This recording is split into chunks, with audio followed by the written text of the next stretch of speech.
នេះខ្ញុំដើរតាមជាយពោតបាទនេះតាមផ្លូវយើងបើកឡានបានហ្នឹងហើយដែរនេះពោតអត់ណា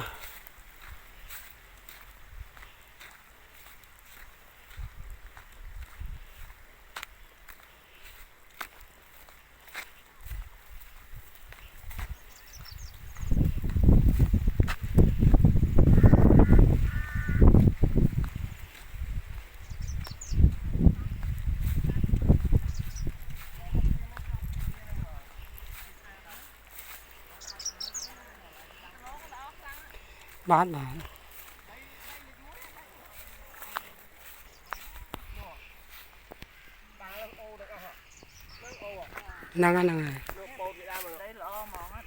នឹងហើយផុតពោតចូលដល់ដលងហ្នឹងហើយមានដ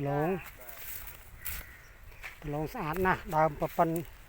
មានជើងហ្នឹងហើយមើលណែ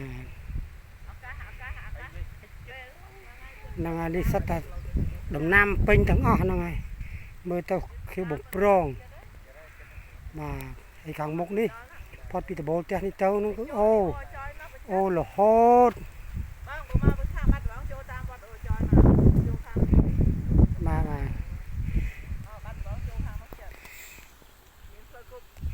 បាទនិយាយទៅផ្លូវឡានចូលពីច្រកហ្នឹងហើយចូលពីច្រកហ្នឹងដល់ចកាហ្នឹងហើយដីនឹងមានផ្លូវពីមុខពេញចកាហ្នឹងហើយក្រោយកវ៉ាត់អូហ្នឹងហើយ